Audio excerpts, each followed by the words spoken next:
एक बार की बात है, भगवान गौतम बुद्ध वैशाली नगरी में धर्म प्रचार के लिए जा रहे थे। जब वो नगर में से गुजर रहे थे, तब उन्होंने देखा कि कुछ सैनिक तेजी से भागते हुए एक लड़की का पीछा कर रहे थे।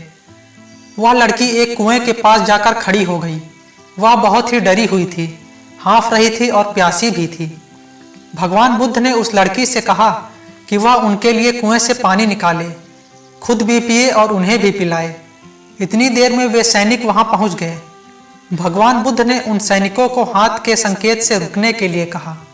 उस कन्या ने ये सब देखा और भगवान बुद्ध से कहा, महात्मा, मैं एक अछूत कन्या हूँ। मेरे कुएं से पानी निकालने पर कुएं का जल दूषित हो जाएगा। इतने में वैशाली के राजा वहां आ पहुंचे। उन्होंने भगवान बुद्ध को नमन किया और उन्हें सोने के बर्तन में केवड़े और गुलाब का सुगंधित पानी पीने के लिए आग्रह किया, लेकिन भगवान बुद्ध ने उसे पीने से इनकार कर दिया। उन्होंने एक बार फिर कन्या से कुएं से पानी निकालने का आग्रह किया। कन्या ने बहुत ही साहस करके कुएं से पानी निकाला और भगवान बुद्ध को पिलाया।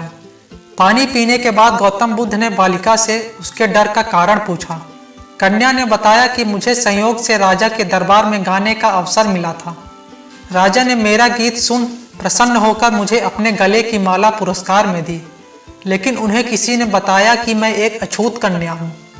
यह बात पता चलते ही उन्होंने अपने सैनिकों को मुझे कैदखाने में डालने का आदेश दे दिया। वह किसी तरह वहां से बचते हुए भागी थी कि आप मिल गए। उस कन्या की कहानी सुनकर भगवान बुद्ध ने राजा से कहा, राजन, मैं चाहता हूं कि आप मेरी इस बात को हमेशा याद रखें।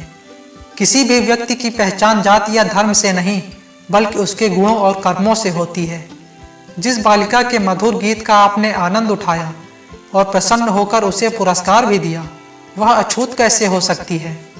बल्कि आपने अपनी छोटी सोच के कारण अपने अछूत होने का परिचय दिया है। इसलिए मेरी नज़रों में यह कन्या नहीं, बल्कि आप अछूत हैं। वैशाली के राजा शर्मिंदा हो गए। उन्होंने भगवान बुद्ध से क्षमा मांगी और वहां से चले गए। दोस्तों, कोई भी इंसान अपने गुणों और कार्यों से महान बनता है, अपने जन्म, धर्म या फिर जाति से नहीं।